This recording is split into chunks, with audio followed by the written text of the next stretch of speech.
Is the true battle for Ukraine now raging not in open fields, but in the shadows, along silent tracks, inside powerless cities, and through the hush of severed connections? Over the past several days, the nature of war in Ukraine has undergone a seismic transformation. It is no longer defined solely by the visible clashes of tanks and troops. Instead, it has shifted beneath the surface, targeting the hidden arteries that keep a nation alive. Rumors of American long-range missile deliveries ignited a fierce new escalation, but now the fighting has slipped from the muddy front lines into the very veins of the country. Its power grids, its railways, its warehouses, each a lifeline for millions. This new front is silent, yet devastating. Waves of missile and drone attacks have crashed across Ukraine, striking energy plants, igniting warehouses, and shattering railway lines. Entire regions in the north and the center plunged into darkness. Where supplies once stood, fires now rage. Crippled rails choke supply routes, stranding entire communities and silencing vital communications. These are not isolated incidents. They are repeated, systematic blows aimed at the heart of Ukrainian resilience. Civilians huddle in basements and metro stations, hearts pounding at every distant blast, waiting for updates that rarely bring comfort. Every attack on the grid or rail system sends fresh shockwaves, not just to soldiers at the front, but to families, hospitals, and businesses far from the fighting. The war's front has moved. Now, survival itself is under siege, as daily routines collapse into blackout and uncertainty. To ignore this new phase is to overlook the real danger. The war has seeped into every home where the lights will not come back, into every city that falls silent after the last train grinds to a halt. This is not just a shift in tactics, it is a campaign to break Ukraine's resilience from within. As infrastructure buckles, the strain on society grows heavier, revealing a deeper, more insidious threat. What happens when the grid fails, trains freeze, and factories fall silent? Not for hours, but for days, or even weeks. In Ukraine, this is no longer a question, but a grim reality. The war has shifted from swift maneuvers to a slow, relentless battle of attrition, where infrastructure itself becomes the front line. After rumors of incoming missile shipments, both sides escalated their campaigns against vital systems. Energy hubs, storage depots, and rail junctions became prime targets. Each strike triggered a cascade: power failures, rolling blackouts, and halted trains. In the north, center, and west, entire regions slipped into darkness, while flames devoured industrial zones overnight. This echoes the tactics seen in historical sieges, from the encirclement of Leningrad during World War II to the systematic bombing of London in the Blitz, where the goal was not just to destroy military assets, but to sap the will and capacity of the civilian population. Repairs rarely come quickly. Power stations remain crippled for days or longer, forcing essential crews to evacuate under threat of renewed attacks. Supply chains that once fed cities and the military front unravel, leaving warehouses empty and shelves bare. Every destroyed link makes recovery harder, turning inconvenience into a question of survival. It takes only a handful of ruined nodes to break a network holding millions together. Consider the example of a single transformer station. When it fails, not only does a city lose electricity, but water pumps, hospital ventilators, and transportation networks falter as well, multiplying the impact across every aspect of life. Meanwhile, the fighting at the front only grows more desperate. Every supply convoy becomes a gamble, each route a potential trap. With infrastructure faltering, both armies and civilians lose their lifelines, cut off from aid, reinforcements, and even the basics of daily living. This recalls the supply crises faced by besieged cities throughout history, such as the Battle of Stalingrad, where control of a few roads and railways determined the fate of hundreds of thousands.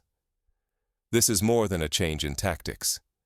It is a slow-motion siege, sapping the strength of an entire society. The war's hidden front now runs through power grids, rail lines, and the fragile routines of everyday people, testing their endurance in ways far beyond the battlefield. The consequences of these attacks ripple outward, straining cities already on the edge, As the fabric of daily life frays, both leaders and civilians face impossible choices. In cities like Kharkiv and Dnipro, public transportation halts, grocery stores shutter, and families line up for hours, hoping for a delivery of bread or clean water. Hospitals rely on backup generators, rationing electricity to power only the most critical equipment. Even morgues struggle to keep up, as refrigeration fails and the risk of disease increases. Why are both armies now relying on relentless, pinpoint strikes instead of launching massive, high-risk offensives? The answer is a fundamental change in battlefield strategy. A pivot from rapid territorial grabs to a war of attrition meant to slowly grind down the enemy. This echoes the trench warfare of World War I, where advances were measured in meters, and victory depended more on outlasting the opponent than on bold maneuvers. Gone is the rush for sweeping advances. Now, both sides focus on systematic attacks against critical infrastructure and supply routes. Rail lines, bridges, and energy facilities have become the main objectives, not merely to seize land, but to isolate defenders and erode their will to fight. This mirrors the Allied bombing campaigns against Axis industrial centers in World War II, where the destruction of factories and railways was intended to cripple the enemy's ability to wage war. Urban centers like Pokrovsk and Kupiansk are living through the consequences. Severed from vital supply routes, these cities are at risk of being fully encircled. Evacuation orders surge, while military convoys carrying food, ammunition, or medical supplies face ambushes, and losses mount with each attempt. In Pokrovsk, for instance, the main railway station has been rendered inoperable by repeated strikes, forcing relief efforts to rely on dangerous, winding roads frequently targeted by artillery. The toll on people is steep and growing. Failed deliveries mean that both soldiers and civilians in threatened areas are left with dwindling essentials. In regions where roads are mined and railways are shattered, even water and electricity become rare and precious. Residents recount walking for hours to the nearest functioning well, carrying water back in buckets, while children line up at makeshift soup kitchens run by overstretched volunteers. Night after night, civilians huddle in basements, listening to distant explosions and the persistent buzz of drones. Store shelves are stripped bare, forcing neighborhoods to band together and rely on aid workers for basic needs. Each day under siege tests the limits of endurance as the assault on infrastructure intensifies. Some families have created community kitchens, pooling what little food they have to ensure no one goes hungry. Others have formed ad hoc schools to give children a sense of normalcy, even as bombs fall nearby. As more bridges collapse and the power grid falters, the stakes rise beyond the battlefield. The collapse of essential services threatens not just military strength, but the ability of entire communities to survive, raising fears of mass displacement and a looming humanitarian catastrophe. In some towns, entire populations have been forced to relocate, abandoning their homes in search of safety and stability elsewhere. This war of attrition is not limited to the front lines. It is reshaping life far from the battlefield, with consequences that ripple through every layer of society.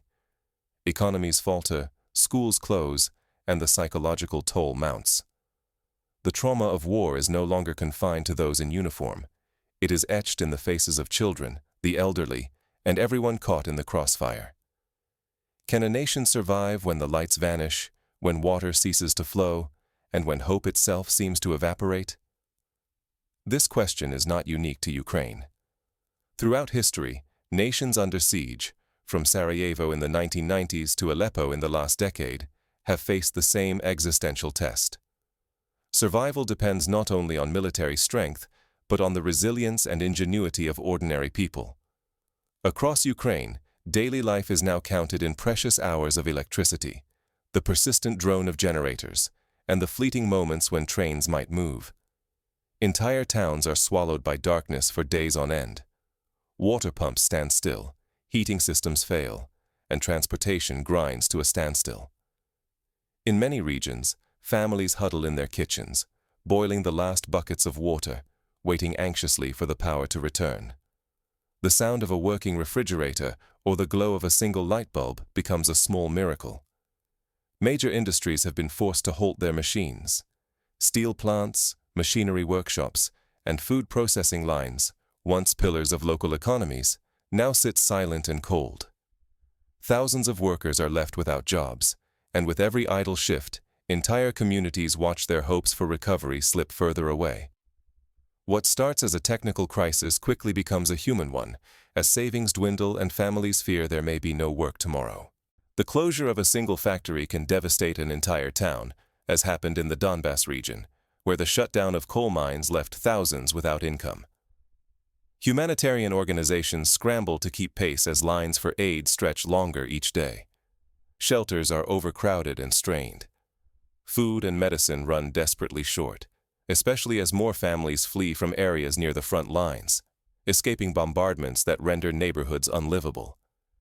Supplies meant to last a week disappear in mere days, while relief convoys struggle to navigate dangerous, damaged roads to reach the most devastated regions. In Lviv, local charities have converted schools and sports centers into makeshift shelters, but the influx of displaced people continues to overwhelm available space. Yet perhaps the deepest wounds are invisible. Nights are spent in basements or narrow hallways, ears straining for the next air raid siren, minds clouded by the uncertainty of dawn. Children ask when they can go back to school, but parents have no answer. The relentless pressure of unpredictability and fear wears down even the most resilient spirits. Psychological support is scarce, and cases of anxiety and depression are rising, particularly among the young and elderly. International agencies call for safe passage and temporary ceasefires, but meaningful breakthroughs remain out of reach. Appeals echo across the world, but the shelling continues. For many, this constant crisis no longer feels like an emergency. It has become the rhythm of daily existence. People adapt to the darkness, to the cold, to the uncertainty, because there is no other choice. If this stalemate drags on, the greatest danger lies not only in immediate hardship, but in the risk that suffering and loss become ingrained in everyday life.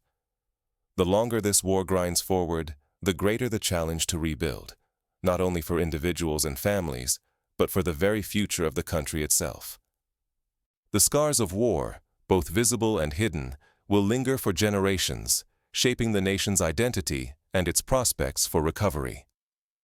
The war's new phase is not defined by frontline advances, but by a battle of endurance, testing the limits of Ukraine's resilience and the world's willingness to respond. It is a contest not just of arms, but of spirit, willpower, and collective resolve. The outcome will determine not only who controls territory, but whether the bonds of society can withstand such relentless strain. When the system collapses, how do ordinary people endure and improvise in the void? The answer is found in countless small acts of bravery, creativity, and solidarity. Across Ukraine, volunteers refuse to let their communities freeze or disappear into darkness. Makeshift warming centers spring up in basements and schools. Neighbors share hot meals, and amateur radio operators keep lines open when phones and power grids fail. Every small act of resilience offers a pulse of hope through these endless nights. In Kiev, for example, community groups have established networks to deliver firewood and blankets to the elderly, ensuring that even the most vulnerable are not left behind. Engineers and utility crews work without pause, risking their lives to restore electricity and water. Under the shadow of renewed missile strikes, they rebuild wrecked substations, patch broken pipes, and reroute power with scrap parts or hand tools. Each hour of restored service is a hard-won, fragile victory. Some crews have adopted practices from disaster zones, using improvised repairs and bypasses to keep systems running, even if only temporarily. Civilians adapt fast, conserving every drop of water and every precious watt. Some pool resources or build ad hoc shelters from salvaged materials. Shared hardship forges new alliances. People check on the elderly, deliver groceries to the homebound, and organize neighborhood patrols to deter theft. In some communities, residents have formed watch groups to prevent looting and keep streets safe during blackouts. Aid groups race to reach the most vulnerable. They rush fuel and medicine to hospitals, help evacuate those in critical danger, and struggle to keep supply lines moving. Every delivery is a lifeline, but the needs keep growing, always outpacing what little arrives. International organizations coordinate with local volunteers to create supply corridors, but the risks remain high. Diplomatic voices denounce attacks on civilian infrastructure, urging a halt to the devastation. Yet as talks stall, the burden of defense falls to ordinary citizens and volunteers, the last protective barrier against collapse. Some international partners provide technical expertise, sending teams to help repair damaged facilities or train local responders. In this war on infrastructure, only preparedness, local ingenuity, and international aid stand between disaster and survival. Where the state stumbles, communities rise, improvising and persisting by sheer force of will. There are lessons here for other countries facing disasters, whether natural or man-made. The strength of a society lies in its people's capacity to adapt and support one another.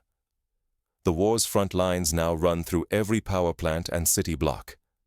As this siege on daily life grinds on, the true cost is measured not just in territory lost, but in the quiet resilience and exhaustion of those left to endure. In every crisis, from Hurricane Katrina in New Orleans to the Great Blackout of New York City in the 1970s, it has been the ordinary people, neighbors, first responders, volunteers, who have carried their communities through the worst. The front line may appear frozen, but the urgency of daily survival escalates with every passing day. Each blackout, each broken water main, each empty store shelves chips away at the collective strength of the nation. The true war is no longer charted by territory gained or lost. It has become an invisible siege against the vital systems that make ordinary life possible. Power grids, railway lines, water stations. These have become the new battlegrounds. Each missile strike, each act of sabotage, weakens the arteries that keep a nation breathing. This echoes the strategies of modern hybrid warfare, where the goal is to disrupt, destabilize, and demoralize, rather than simply to conquer. Now, the war is measured by different questions. Will the lights come on tonight? Will trains run tomorrow, or will families go another day without clean water? The silence between explosions is thick with anxiety. Families huddle in the dark, workers wait for news about shuttered factories, and children adjust to yet another day without school or routine. In some homes, candles and flashlights become precious commodities, as power outages stretch from hours into days. These are the silent costs, often unnoticed beyond the borders. Infrastructure damage rarely makes global headlines the way military advances do, but its impact is relentless. Hospitals ration electricity, businesses struggle to survive, and deliveries of food and medicine are delayed or threatened. The psychological burden, constant alarms, shattered routines, fear for loved ones, deepens with each week. Stories from Mariupol, Severodonetsk, and countless other cities echo with the same refrain. It is not only bombs that destroy, but the slow erosion of hope. As international attention drifts, these hidden battles only grow fiercer. Without lasting awareness and engagement, the suffering of millions risks being overlooked and unaddressed. Aid, policy, and public pressure depend not just on statistics, but on visibility. When the real front line is ignored, humanitarian crises spread quietly in the shadows. The lessons of forgotten conflicts, from the Congo to Yemen, remind us that silence is as deadly as any weapon. Recognizing this shift is a call to action. We must look beyond the headlines, ask more difficult questions, and stay vigilant where it matters most. Only by acknowledging these invisible burdens can we hope to make a difference, through support, advocacy, and informed understanding. So, as the world watches, let us remember, the true battle for Ukraine now rages not just in fields and trenches, but in the silent spaces between, where the flicker of a candle or the hum of a generator signals another day of resistance. The outcome may yet be uncertain, but in every act of endurance, a nation's spirit endures.